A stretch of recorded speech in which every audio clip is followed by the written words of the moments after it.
in progress.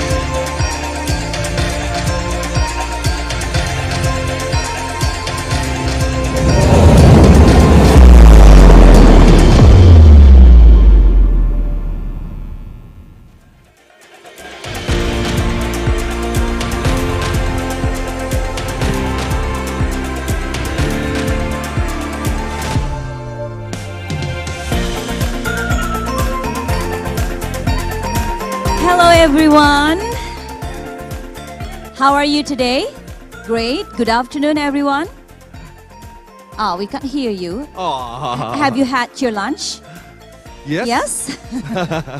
I hope everyone is feeling great today. Yes, because we are very close to the closing sessions of our T20 Indonesia Summit. However, we still have another plenary sessions and also the closing session before we conclude the T20 Indonesia Summit 2022. But first of all, as we have seen familiar faces here, though maybe not all of you already gather here at the Paruman Ballroom for the closing sessions and also the final plenary session. First of all, before we start, we would like to invite for those who are still at the foyer area, we're waiting for you to join us here inside. So please just come up here. Yes. You can come up to the stage later on, of course, at the end of the day. However, now just take your seat take or your chair. seat, yes, and make yourself comfortable.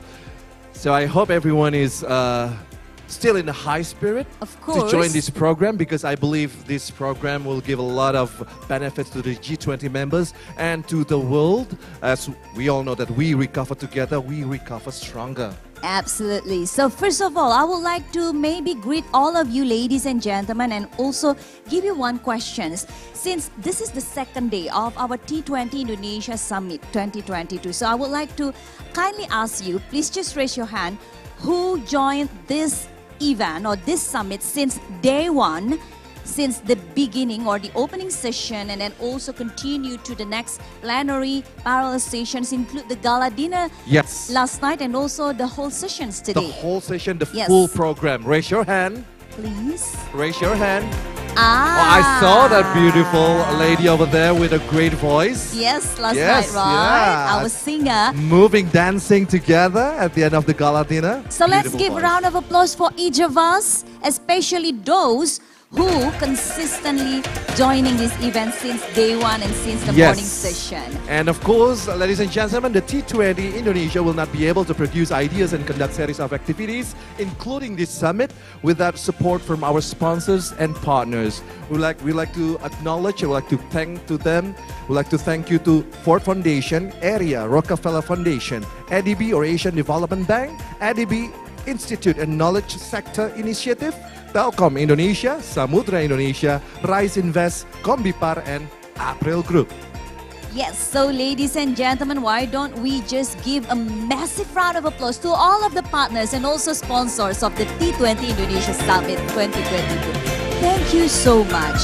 Well, now, ladies and gentlemen, after having discussions yesterday during day one and also the whole parallel sessions that we have today, we're going to continue our discussion to get insights and also exchange our experiences and also the recommendations for the G20 leaders later on to the plenary sessions that we have, right? Yes. So as mentioned earlier, we still have another 2 more plenary sessions today. Yes. And now for the plenary 3, or that we're about to have now. Yes, correct. Our theme is Rethinking Social Well-being in Digital Society. And this session will be very beneficial for all of us as we have the keynote speech from Paul Thomey, the Initiative Director, Digital Governance, the New Institute.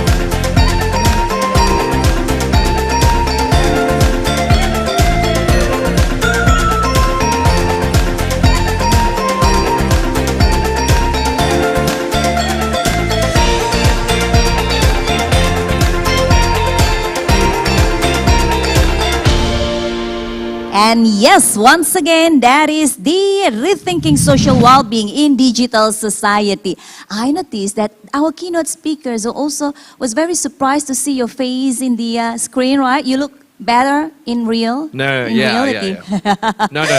Handsome in person. Yeah. So, yes, once again, our keynote address during this third plenary session is Paul Tomey, the Initiative Director of Digital Governance, the New Institute. And also, we're going to have 5 panelists during this third session. They are Dennis Noer, the President Global Solutions Initiative Foundation. Yes, and then Devi Aryani, And then? Wing Tae Woo. And then also Asepsoria Hadi. Yes, and of course, our chair for today is Miss Fifi Alatas. Yes, she is the CEO of Asa Creativita, a consulting and also ad tech company that she established in 2020.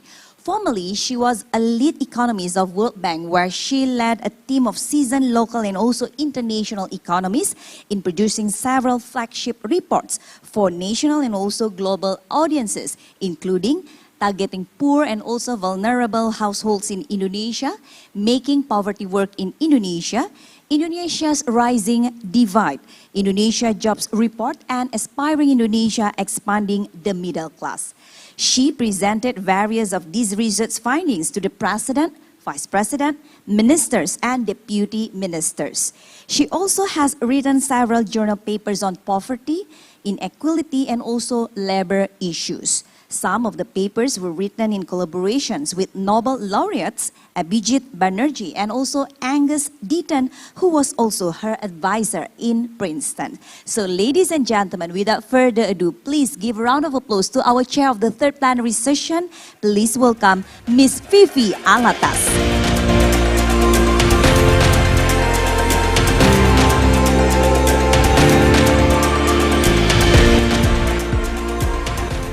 Good afternoon, everyone.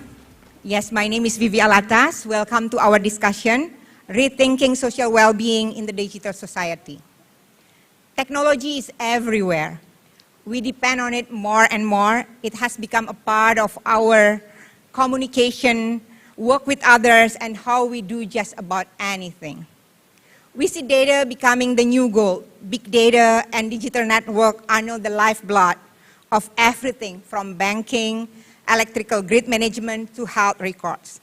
The world is changing. AI assistants are increasingly being used in a wide range of industries to help improve productivity and efficiency.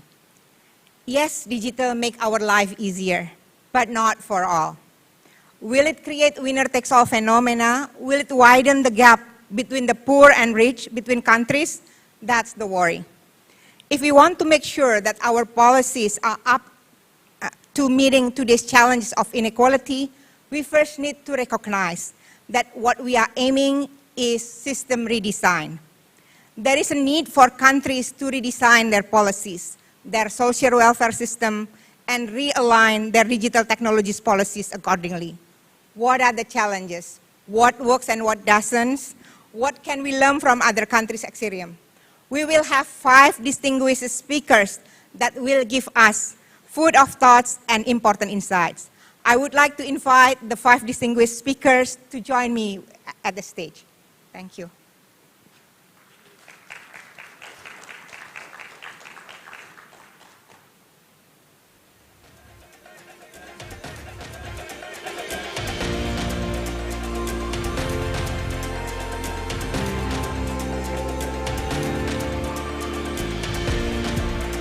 We will start our discussion by listening to the keynote speech from Dr. Paul Tomey.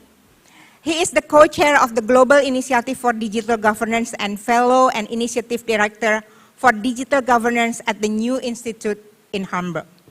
Paul is a founding figure and former CEO of ICANN, the global coordination body of the Internet, a role in which he was described by the New York Times as the chief operating officers of the Internet. Paul was CEO of the Australian Government National Office for the Information Economy and deputy at the Australian Trade Commission. Paul is also commissioner on both the Global Commission for Internet Governance and the Global Information Infrastructure Commission. Formerly with McKinsey and Company, he was a special advisor to several Australian ministers in the Keating and Howard government. Paul, I would like to invite you to give your keynote speech. The floor is yours. Thank you. Thank you for that, and I'm very glad to be here. First, apologies for those of you who are expecting a Nobel Prize in economics. That's not me, but I've been heavily involved in the practical operation of the internet for most of my life, and I thought I'd share from my perspective some of the, I suppose, things we could potentially do to increase social well-being in the digital society. First of all, there we go, it does work. I'd just like to make the point that there's areas of inequality in the layers of the internet, but I want to make the key point, which is, and it's very important, especially for younger audiences, the internet is not Facebook. There's essentially three layers. There's the telecommunications infrastructure, which carries most of the traffic. There are the internet protocols and standards, which I spent quite a lot of my life helping to coordinate. They actually make a single global internet. And then there's the content and application layer. Everything that has World Wide Web and above, all the platforms, everything we hear about, TikTok, etc., are all in the top. And the issues that we're dealing with, apart from my inability to be able to use this device, we've got competition issues, misalignment in digital consumers. I'll come to that. There's a number of issues here that we've got to deal with. Probably the biggest issue for the last 2 billion people coming online is essentially, if you're looking at inequality, it is about access. And that access issue continues to be a bigger point we've got to deal with. But the main focus of the current digital society discussions is actually the top. So how do we deal with that application layer with improving social well-being? Well, one of the things I'll argue here is that we could do a lot simply by bringing the tools we've used in the last 150 or 100 years in the offline world into the online world. We could bring all users into the market and empower them as market participants. And let me talk about this briefly. Traditional economic markets, and this is work I've done in co-founder with Dennis, pretty simple. If you're an economist, I sell you products, you give me revenue. Pretty basic stuff. But for visible trade, if you take the e-commerce trade online, oops a daisy, the digital service providers, sorry about this, come to other producers for the goods. So you think of Amazon, you think of Alibaba, those sorts of players. That market's worth about $4 billion. What we've got, $4 trillion should I say. What we also have though is another thing altogether, where we've got billions of consumers on the right-hand side whose data is being sourced by all manners of digital service providers and data aggregators, and all they're being given is influence. This is a form of digital barter. The people who collect that information then proceed to sell it to other producers and other influencers, and that's quite fun. They do that through contracts, they get paid for money, they shift that around. That's worth about $650 billion a year as a marketplace. So we've got a market, but we don't really. We have a market in goods because we're used to goods, but when it comes to the softer part of the online environment, the digital society, as many of us have got an increasing discontent about, the reality is this: that operates as a market, but this part doesn't. This is a form of serfdom. This is the price you pay to be online. You have to have those devices. You can't really negotiate the terms and conditions. You say yes, and you would be stunned how much information is taken off your phone. You would be stunned about how much information is taken, transferred and sold. Even the big American corporations, if you look at their terms and conditions, it's just in their legal terms and conditions, they collect nearly 450 different items about you off your phone every time you use it. 450. So what we have here is a very strange circumstance where almost, so it's a bit like serfdom, and Dennis has made the comparison. It's a bit like the early part of the Industrial Revolution where people are just coming into the factories. What do we need to do now? We need to get users control of their data individually and collectively. And in a very simple sense, let's just let the market work. Because one of the things that happens with markets is not only do people get to participate, but skills follow markets. In that chart I showed you before on the left-hand side, All the skills, you'd be stunned about the skills of people who really understand how the digital economy works, how the data works, who gets sold, what's the value, etc. All that skill set is sitting on the left-hand side. For the consumers, they don't have access to any of that. If you were to give consumers not only the ability to control and decide who gets access to the data, but their right to be collectively represented, somebody could negotiate on their behalf to have skills, the skills will follow. This is not rocket science. We've been doing this in the offline economy for several hundred years. So one of the key principles I'd put to you, and we can talk more about, is one of the ways forward is let's just apply the market properly to the online environment. The second thing I'd say is let's apply existing offline rules where they're applicable online. And I find in my life, as I go around talking to bureaucrats in various countries, nearly every senior bureaucrat I speak to goes, that's right, I was saying to the boss last week, we should just do X like we do in Y. And there's lots of illustrations of this, if I can give you two. I remember talking to Sharon Burrows, who's the head of the International Confederation of Trade Unions. We were talking about the gig economy, not so much Airbnb, but the various car services, etc. And she said, well, that's not a problem. We dealt with this 100 years ago with the piecework in the garment industry, where people tried to say all those women working at sewing machines were individual contracts. No, but they're employees. And so they've essentially applied the same experience they had 100 years ago, back, especially in California, on the gig economy, and the gig economy is shifting now.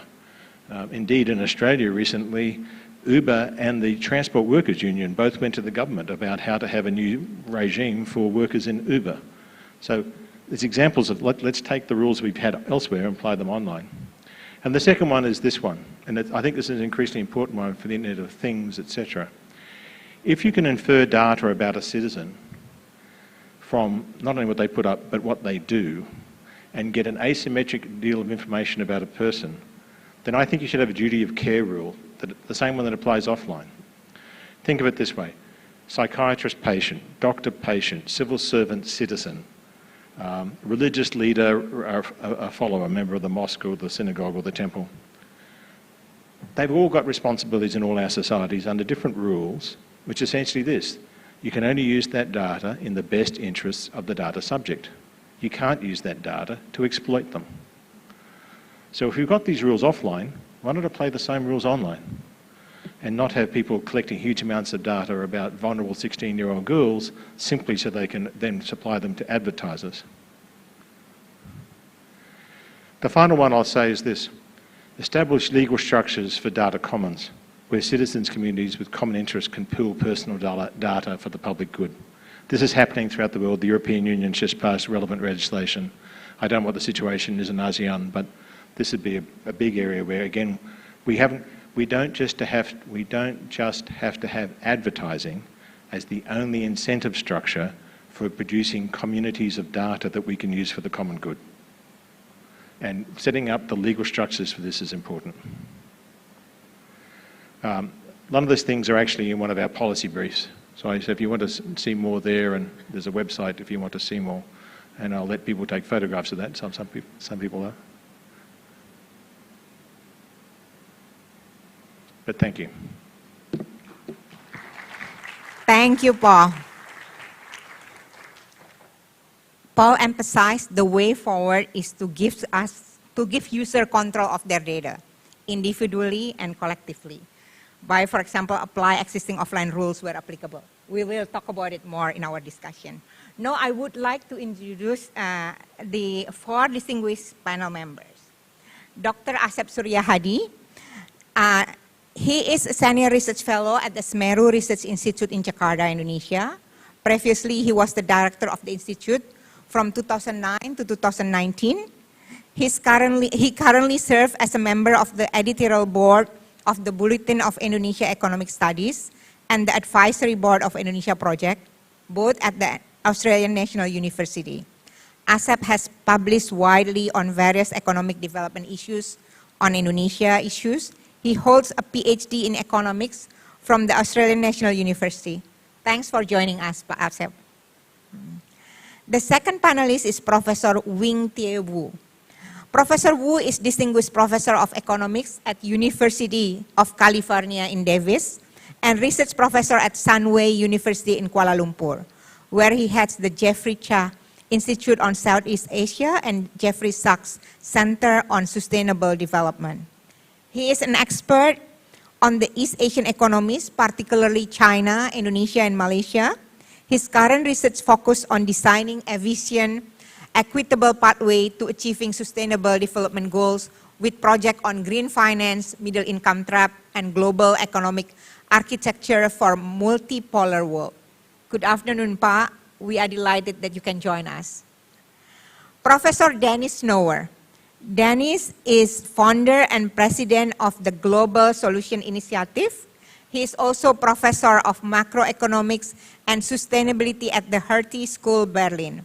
Director of the Social Economic Transformation Program at the New Institute, Hamburg.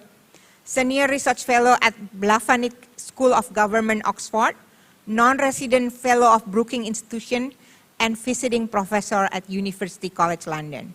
He has published extensively on employment policy, the design of welfare system, caring economics, and monetary and fiscal policy. Professor Snower, it is a pleasure to have you here. Ibu Devi Aryani is the Executive Director of Indonesia Service Dialogue, ISD Council, an independent council that focus on policy and regulatory reforms for the development of service sectors in Indonesia and promotes a tripartite dialogue between government, private sector, and research institution. Ibu Aryani has spent most of her career in service industries, starting from manufacturing to marketing, retail, distribution, and business consulting services. Thank you, Ibu Devi, for joining us. So we will have several rounds of discussion. Because of the time constraint, I will need to ask each panelist to limit their response to no more than 3 minutes for each question. The first one, let's talk about jobs and marginal groups.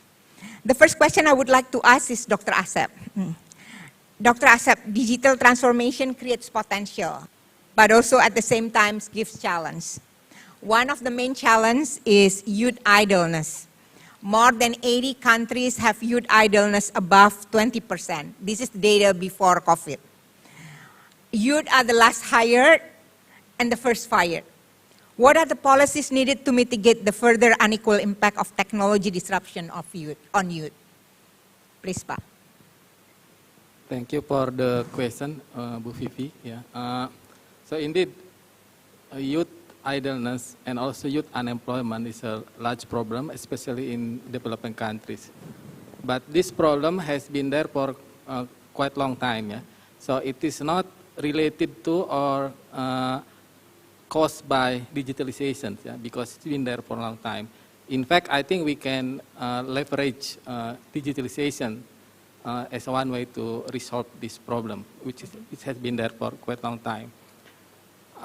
Specifically on the idle youth, or in economics we call them also discouraged workers. Yeah.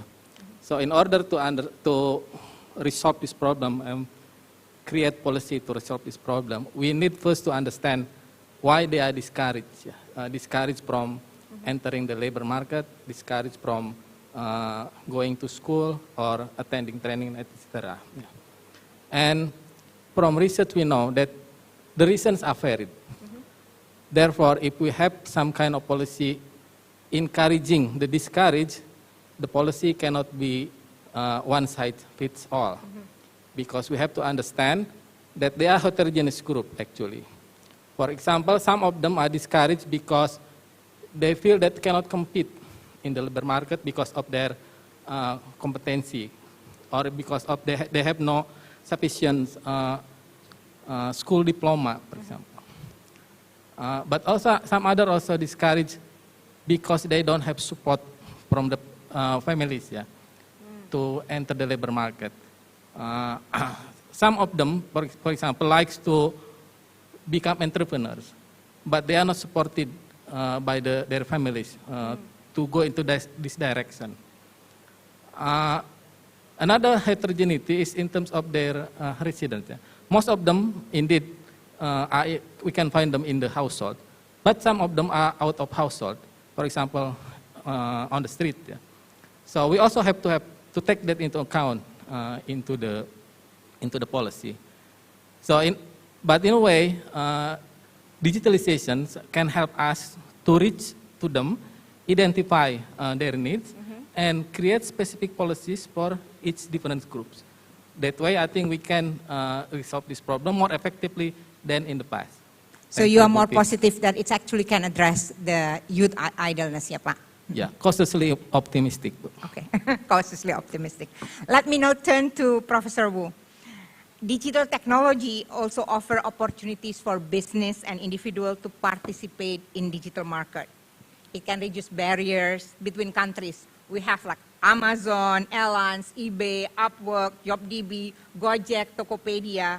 But most of these platforms still have urban bias and education bias. How can we address it, Pak, in terms of the impact of inequality? How can we make sure that this digital disruption will reduce the gaps between small and medium enterprises and also between with the high-tech industry and platform? Are there any insight or lessons learned, Pak? This is a question on how to make the digital revolution an inclusive one. I see at least 3 dimensions. One is broadband services should be seen as the same as utility services. It should be like the supply of electricity, cheap and accessible and reliable, and it should be like the supply of piped water, which is safe to use.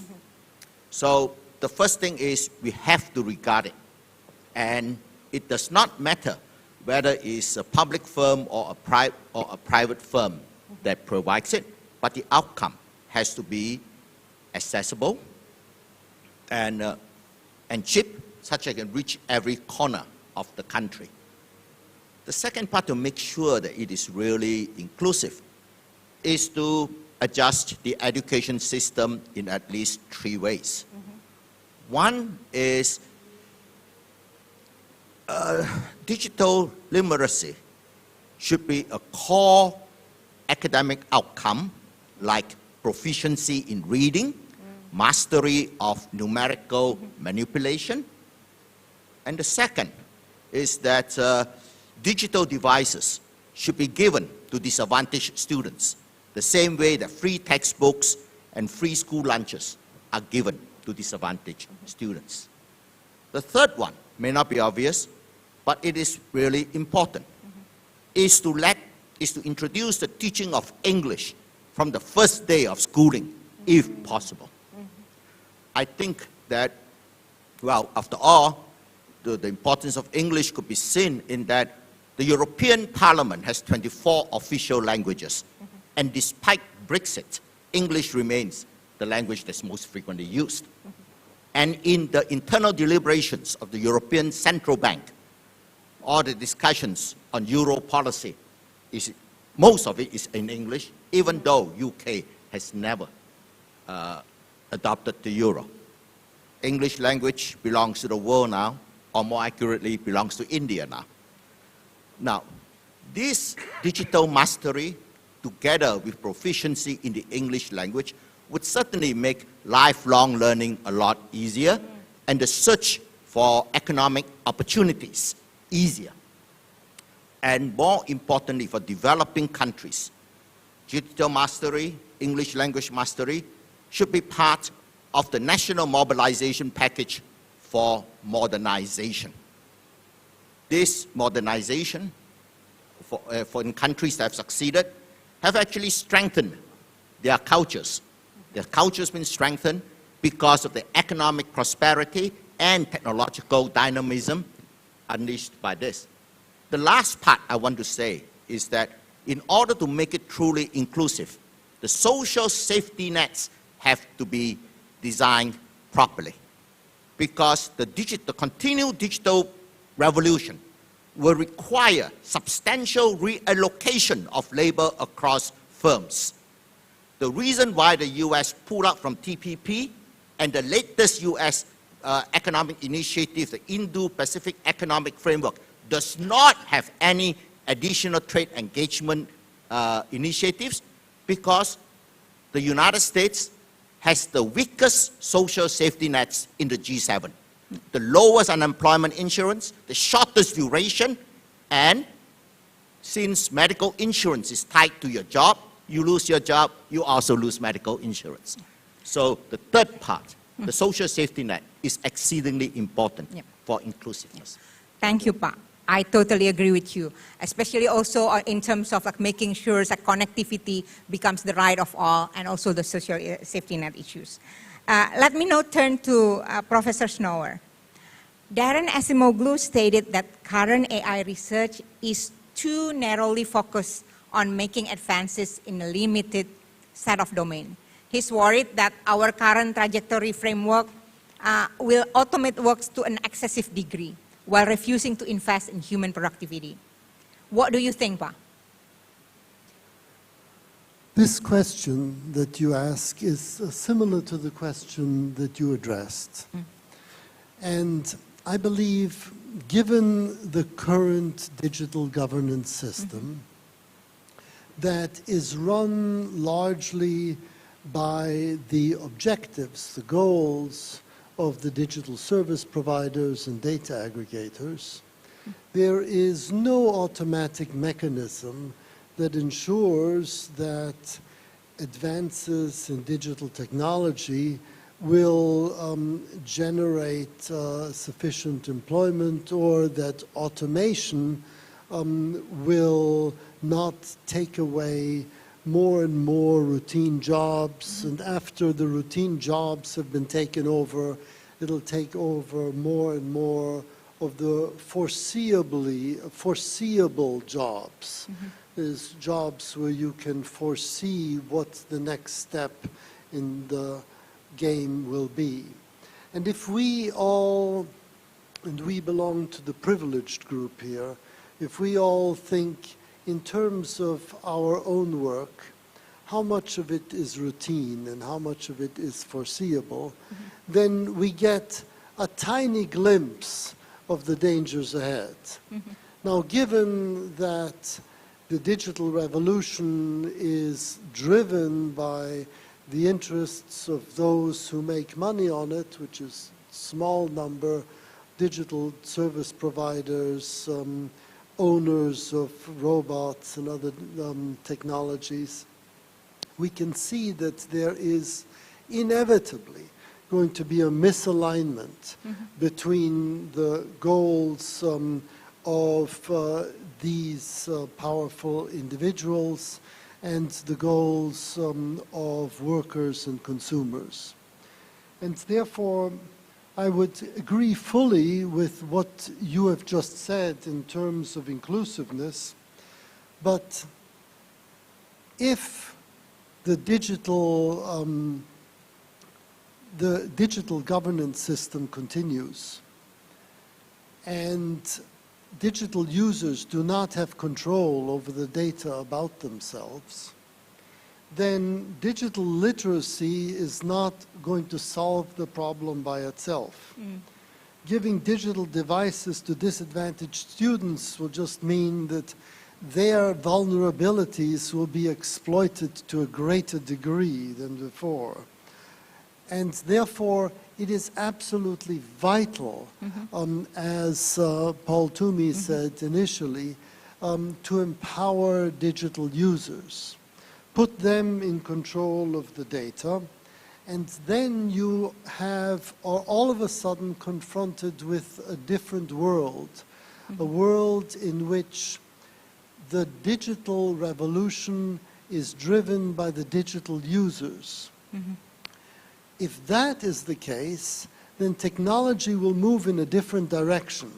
Technology will be driven by the needs and purposes of people rather than the needs and purposes of those who own Amazon and Facebook and so forth. And under the current system, I see no reason why Yuval Harari's prediction that we will get a large, what he calls useless class, people who have no role to play in society, who will have to fall back on a social safety net for the rest of their lives and be dependent on rich people for their handovers. That is a world that we can only avoid if we empower digital users. Therefore, I believe that Paul's remarks should be seen as a necessary condition for these other issues to arise. Can I just make one final point, and very briefly, which is that if we continue with machines taking over more and more routine work, then what will be left over for human beings will be interpersonal relations, non-foreseeable, non-codifiable creativity, and taking responsibility for things that we don't want machines to take responsibility for. So the training of people in interpersonal skills that leverage the digital technologies, the training of people in taking responsibilities and thinking creatively out of the box becomes really important for our future. Before I ask questions to Ibu Devi regarding this training of like interrelation, I would like to follow up on the users to Paul. Paul, regarding data, Indonesia, countries like Indonesia have a lot of users, a lot of data being compiled and exploited from us. What should be a fair data governance in the world? Well, that's something I'm from Australia, and that's something I've been thinking about for the whole sort of ASEAN region, particularly for Indonesia. It does strike me that if you look at where the technologies are driving and who's driving them and where the investment's going, I don't think it's realistic for us to say under the present regime that there are going to be world-changing, massive technology players coming out of Indonesia or any other country, or for that matter, Australia. I mean, there's examples in Australia, but because the present structures are not, they're rewarding, topological networks are rewarding economies of scale to first movers with large amounts of capital. Where I think the huge difference takes place is when you stop and say, hang on, billions of people out there are not just your serfs for you to basically harvest, demand their payment from their farms, but instead what I say is they can negotiate the terms and access. They can negotiate under what sort of payment or what sort of transfer. I think for a country like Indonesia, that could be a game changer. Wow. In two ways. First of all, it means hundreds of millions of people have a chance to do that. You could put in place in that scale the mechanisms, the skills, the technologies to support that.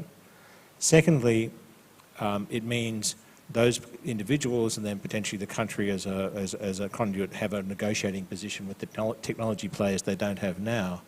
But I think one of those important negotiation positions is, at the moment, what we've got from the big Chinese players, the big American players and others, is because they've been able to collect huge amounts of data, just huge amounts of data, there are big antitrust or competition issues about how do you compete with them.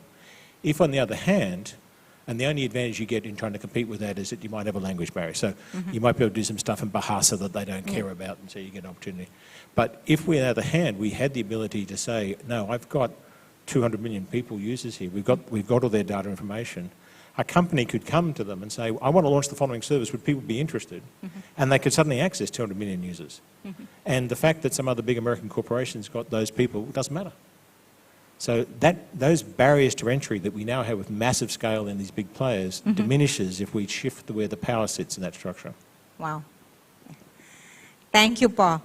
This is a lot of questions on my mind, but let me come back to Ibu Devi first on the, like following up what Professor Snower already mentions about the skills that importance during this digital transformation. There is a lot of emphasis of machine learning, deep learning, AI, but we cannot expect everyone to learn this kind of like machine learning and AI. What skills are important besides what Professor Snower already mentioned about critical thinking in terms of embracing digital transformation? How can we ensure that this kind of skill enhancement will not create further winner-takes-all phenomena? Okay, I think first, the aim should not be how to prevent further winners, but how we can create more winners. Yeah. Because technology evolves, new invention always comes in, and the current winners, they may have dominant market share, but it may only last for a certain period of time until the new technology replaces it. So for this to happen, to create more winners, we need to bring closer gap in terms of digital skills. And the current prevalent issues in least developed countries and developing economies, due to the lower adoption of digital technology and the lower familiarity of embracing the digital tools. So there are different skill levels that needs to be addressed by both government and also by the industries, with the basic being the ability to utilize digital tools to use the information, either to communicate. And for this to happen, it requires integration of technology in the basic education. And then the next level is the ability to process the data and generate economic activities so that they can better improve their lives. And then the wider skill gap is in the more advanced level, which is the technical skills for AI and cloud and other skill set. So this needs close collaboration between the industries, governments, and education. And we need to bring closer gap in terms of the digital skills in order to create more winners. So I would say it is not impossible now for the competition to take over with the new technology, especially with the low cost of entry, lower cost of customer acquisition. It is becoming easier for competition to take place. I think Dr. Paul as previously mentioned about the traditional business model. I think the winner takes all. I think that more applies in the traditional business model, whereas in technology, because new invention is always comes in, and this is where these digital skills play an instrumental role. So maybe a further question, Bu Devi. What do you think about the impact on informal sectors? For example, in Indonesia, you have many informal sectors. 97% of establishment is SMEs, which is mostly informal. Yes. Can digital transformation give hopes for them? Yes. More opportunities for the informal sectors also? Yeah, it's good that you mentioned that, because services are closely related with the informal sectors. And our study shows that 67% of the micro and small owned businesses started from informal sectors. They run the businesses off the book. They do not record the transaction. They do not have the customer database. But with technology, it allows them to have the proper record of sales transaction, proper record of the customer database, and it allows them to have development of the product, new products and services to the customers. So I think, yes, it will, digitalization and technology helps the informal sectors formalizing their businesses. Before they don't have the business entity, now they have the business entity. They are now able to track their sales transaction as well as the customer database. So it helps a lot, and our data shows that actually digital technology, it helps the small businesses to increase customer base by 31%. It helps them to increase their income by 24%. It lowers their marketing costs, lowers the procurement costs. So this is what the technology can do to the small businesses. Okay. Thank you. Interesting. Let me now turn to Professor Snower. Are there any good positive deviant stories from some of the G20 countries on the type of policies and regulation needed in addressing the adverse impact of digital transformation on inequality? I think this is a trick question.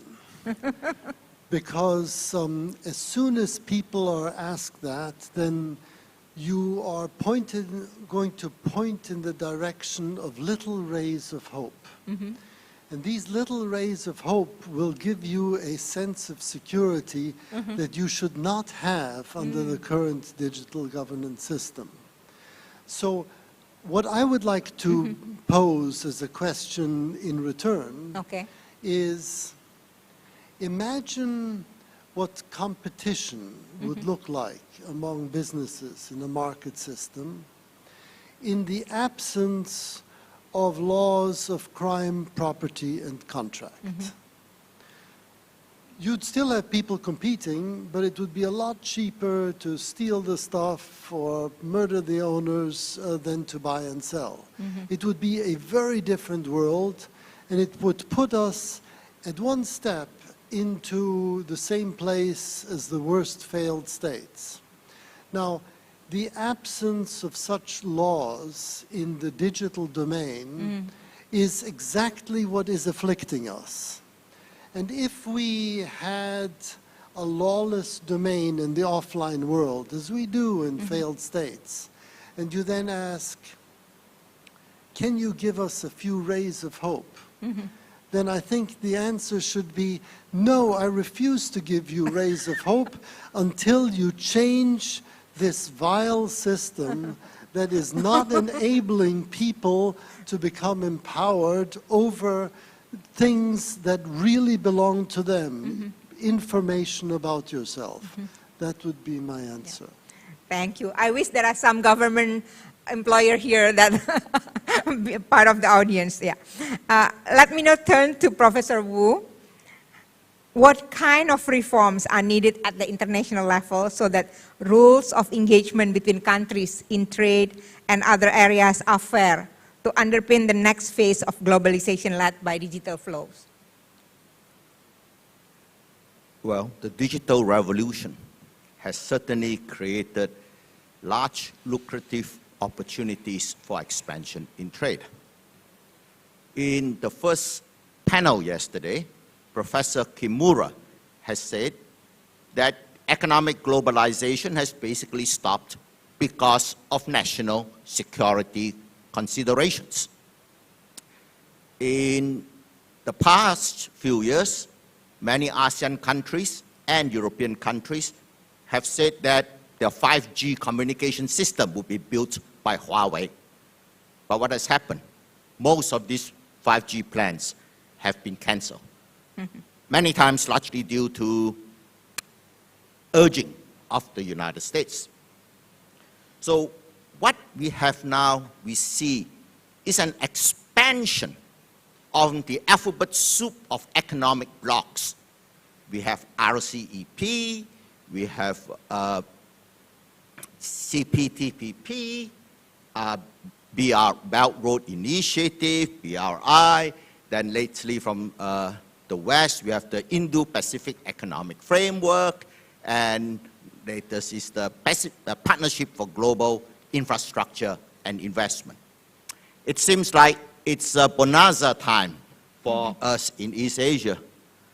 But many of the recent economic gifts are actually flowers placed in the barrels of guns and cannons. Along with this expansion in the efforts of economic blocks, we have an equivalent, if not larger, expansion in the alphabet soup of military alliances. We have the Shanghai Cooperation Council, but then we have got the QSD, Quadrilateral Security Dialogue of Japan, India, US, and Australia. And then, most recently, we have got AUKUS, Australia, United Kingdom, and United States, whose goal is to place nuclear submarines in the South China Sea, which is 16 hours of flying time away from Washington, D.C., which somehow sees the South China Sea as important as Ukraine is seen as important to Russia. Of course, the Chinese have replied with GSI, the Global Security Initiative. What we need, all this digitalization, the goods of it would not come unless you have a strengthening of global institutions, especially United Nations and its agencies, to make and implement rules that segment three types of competition: economic competition, technological competition, and geostrategic competition. The segmentation means that the instruments used in each type of competition must be different from the instrument used in the other type of competition. Take the case of economic competition and geostrategic competition. how do we draw a line right there? The line is the US says that you will no longer export high-value chips or sophisticated computer chips to China. I think that that is a decline in global welfare and a raise in the cost of living for all of the world. What we need is to target specifically the danger. The way to separate it is to have diplomacy that leads to arms control. How many missiles in each country and the placement of those missiles. Just like the Russians pull their missiles out of Cuba, the Americans pull their missiles out of Turkey. So what we need is segmentation. How about segmentation of technological competition and geostrategic competition? Well, in the real world, one company spying on another company is normal, and if you are caught, there's a normal legal process. What should be banned is that the army of one country should not spy on the private enterprise of another country for the benefit of its own private companies. So we have better instruments rather than using trade to separate, to break the linkage of geostrategic competition. And how do you partition economic competition from technological competition? For example, the US stops academic exchanges and collaboration between China and the United States. That is terrible. The overall global technological progress in the digital industries will slow down. What we need is to be honest and talk clearly about the use of industrial policies. The recent Chips and Science Act of the United States is the United States coming out from the closet of industrial policies, which has been pursuing through innovation policy, science policy, defense procurement policy, which produced the Teflon, the internet. But the Please important thing wrap that up, come up is that we can have these rules segmenting the different types of competition. These are short, medium solution. The ultimate solution is SDG number 17, forging effective international partnerships.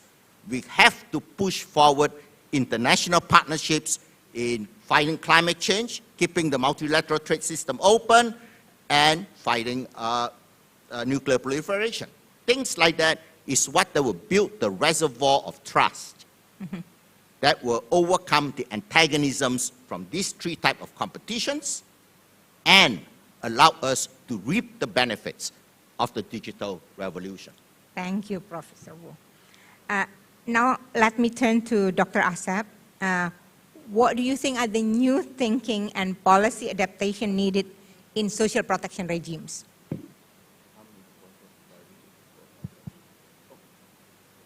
Okay, I think from the experience of COVID-19 pandemic, we see that a crisis can come from any sector that we did not anticipate before. Yeah.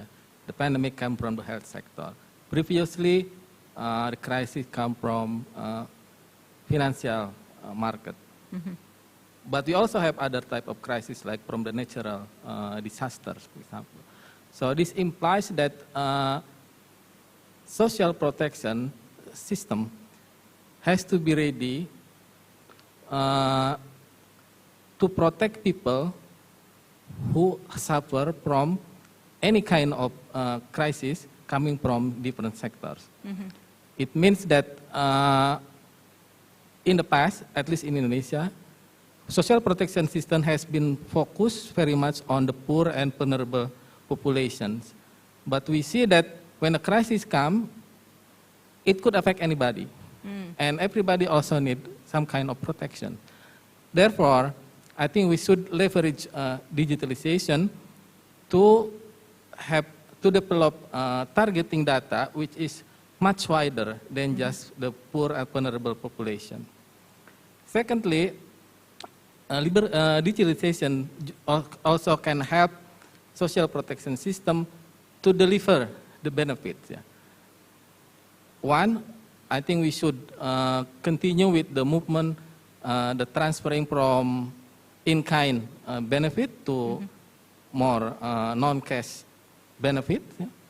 And finally, digitalization also can help governments to do more real-time monitoring and evaluations of the beneficiaries of social protection systems. Yeah. I think that's the three areas that can help develop a more inclusive and responsive social protection system. Thank you. Thank you, Pak Asep. Let me now turn to Dr. Tommy. About the level playing field is not the same within G20. Some are quite ready, while others may experience more obstacles in using this digital transformation for the sake of well-being. How can we induce more collaboration? 10 years from now, do we see a different trajectory between these different countries? What should we do globally to address the gap between developed and developing countries, not only within G20? Now, if I could answer that question, I might get that Nobel Prize for economics. Well, let me make some comments about the G20 and the Think 20 process. I think they're important. In the next several years, and here in Indonesia quite rightly, and going forward, there's a lot of emphasis upon development, a lot of emphasis upon poverty response after COVID, etc. The one thing I would just make the point in the G20 process, there is a process called the digital ministers, and digital officials meet, and there is a process, heads of government have made statements about digital issues. In that context, I think we should be realistic. There is a group of technology leaders in the G20.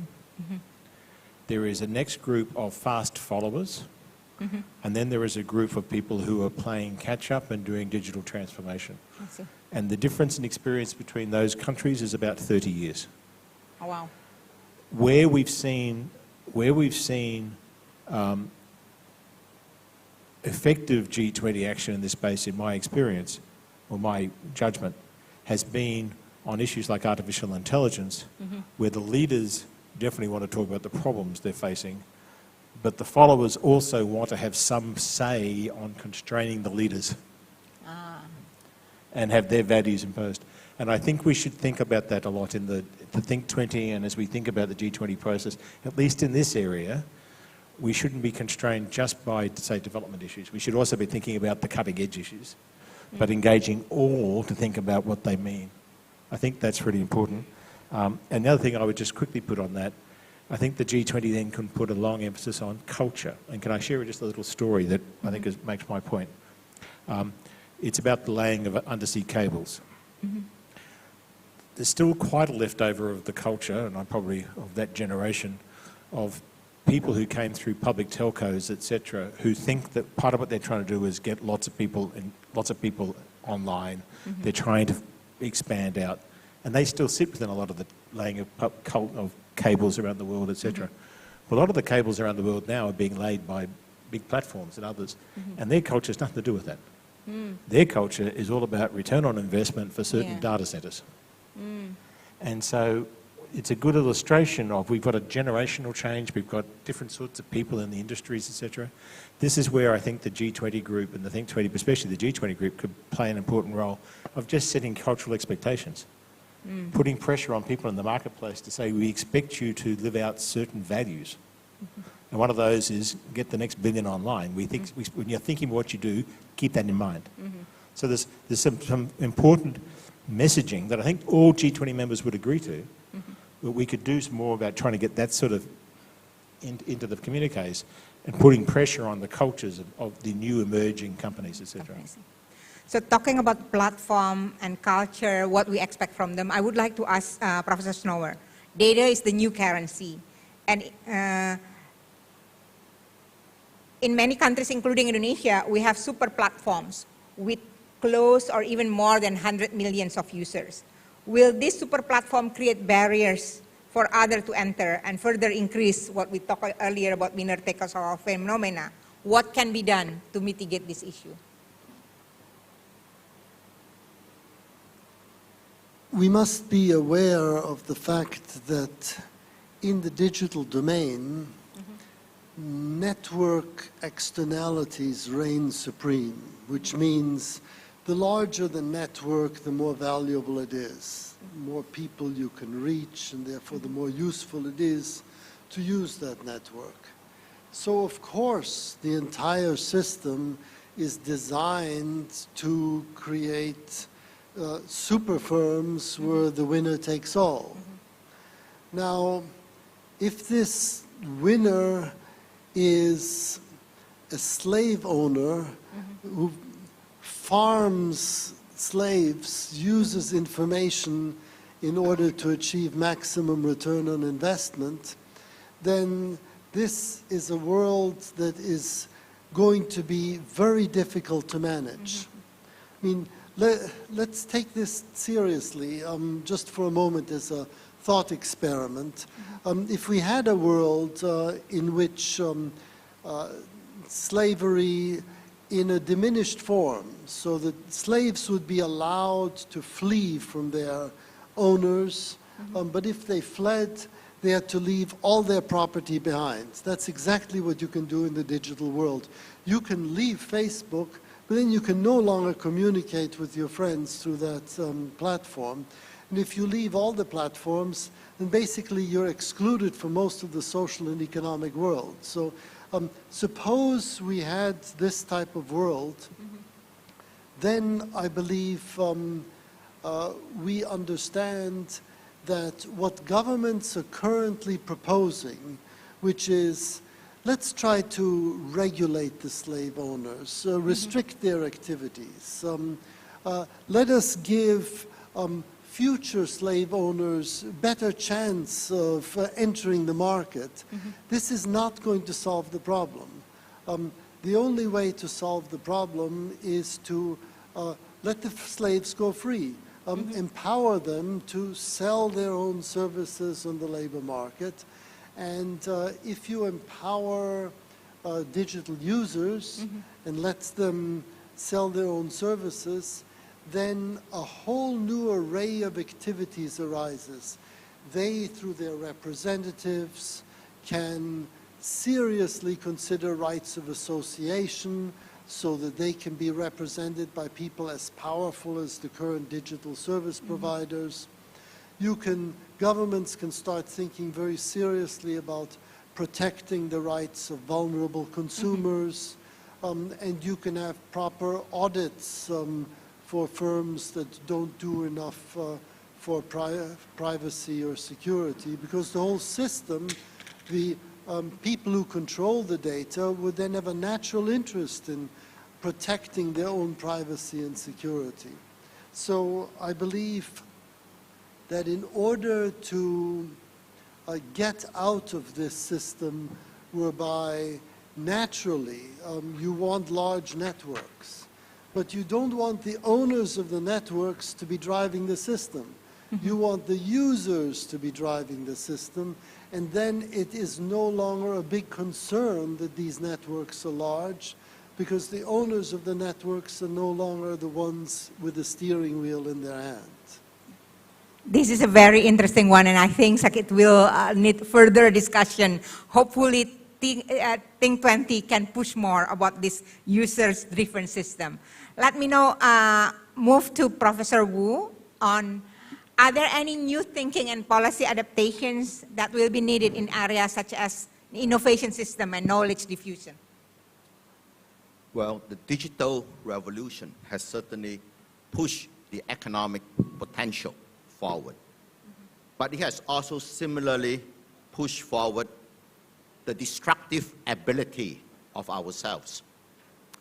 The way to realize the new economic potential and to arrest that destructive potential, we have to stop being the slaves to the status quo, to past humiliations, and to past glory. Let me talk about this in what do I mean by not being a slave to these three things. When I talk about segmentation of the three types of competition, that segmentation is possible if and only if the definition of national security is not having military dominance over the other side, but is instead creating a large enough safety margin to prevent a successful attack by the other side. Unless, as long as the mentality of the first exists, we will never be able to achieve the potentials of the economic prosperity. I think that if we see what is the past glory, being slave, the last glory is to think that the world will continue the way it has been. The 19th century, we have the UK having the sun never setting on itself. And how is that accomplished? According to Stuart Laycock, from the 150 years before 1914, there are only 22 countries in the world that Great Britain had not attacked militarily. So one way to keep global stability is to beat up the guys who don't follow the rules you set. In the 20th century today, the United States has 800 military bases spread over 70 countries. That was, but I think we will never again be a global hegemon. Global stability has been taught differently. For people who think that China will be the global hegemon in the 21st century, that would be just as wrong as to laugh at China when China tried to grow in 1978. Because India will rise. Not only is that a Chinese dragon, that will be the Indian elephant. That's the elephant in the room. Now, we are going to live in a multipolar world. And what it means in a multipolar world is that we need to have, what is security? Security here cannot possibly be China having 800 military bases spread over 70 countries and India later having 800 military bases spread over 70 countries. It's just an accident-prone situation with such testosterone-driven young people in so many locations. So the ugly word, spheres of influence, has to find acceptance. Spheres of influence is safer than everybody posting people in geographically dispersed regions. And what does that mean? We will talk about, so even though we may not be slaves, by the way, within a certain sphere of influence, because if ASEAN unites and speaks with one voice, it will not be in the service of whoever is the sphere of influence we happen to be in. We have autonomy if we are united. But more importantly, despite the sphere, the political spheres that we see, we must embrace and promote the multilateral free trade system. Because free trade is good for all. It's only the difference in military power that is what has led to immiserization of the world after, since Adam Smith's invisible hand. Coming back to it, it means that we need to have good governance at the global level. Diane was right, we got to have good global digital governance, but I must add, we must democratize that governance. And we should start by democratizing the governance of the World Bank, the IMF, and the United Nations Security Council. And on that, we have to note that when I am pushed for the multilateral free trade system in order to get the full gains of the digital revolution, we got to watch out against the multinational corporations capturing the globalization agenda, such that public health measures like labeling of GMO is resisted by the US. Campaigns to promote breastfeeding is objected to by the US. So what we need is a new way of thinking of global stability and security arrangements such that a new global order has to be established because of the changes in the material world in order to fully reap the gains from the digital revolution and suppress the destructive potential of the digital revolution. Thank you, Pak. Let me now try to bring back the discussion on well-being and ask Professor Asep on what do you think about digital disruption mechanism in affecting on overall social well-being? Yeah, okay. Well-being is multidimensional, yeah. And digitalization affects all and every dimensions of well-being. So digitalization in each dimension of well-being creates opportunities and at the same time risk for households. Yeah. And the distribution of these opportunities and risks is mediated by an array of mediating factors such as digital infrastructure, digital access, digital literacy, digital security, digital entrepreneurship, and other factors. Yeah. And in turn, these mediating factors are affected by certain factors, yeah, such as gender, age, education level, income level, and even locations. Yeah. So in the end, the household or group of household which can capitalize on the opportunities and manage the risk can achieve digital prosperity. On the other hand, household or group of household which are unable to capitalize the opportunities and on the other hand suffer from the risk, they will end up in digital poverty. So policy-wise, I think we need to help household first, how they can capitalize the opportunities, and secondly, how they should manage the risk. And that's where digitalization can be beneficial for social well-being. Thank you. Thank you. We are running out of time, but I have to end now, they said. Sorry, what a kind of what an interesting discussion. Thank you so very much. There are a lot of insight that I got, but the most important insight is the importance of user-driven system. Give user control of their data, and the importance of collaborative efforts, partnership, sharing, transfer of technology. On behalf of Think20, I would like to convey our appreciation to the panelists and to the audience. Thank you. Terima kasih.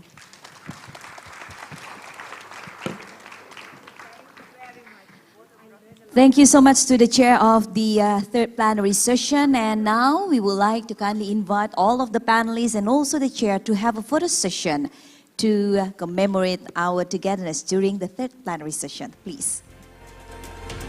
Yes, gentlemen, please take pictures together. And also ladies, silakan Ibu to capture this amazing moment of T20 Indonesia Summit. Don't forget to smile.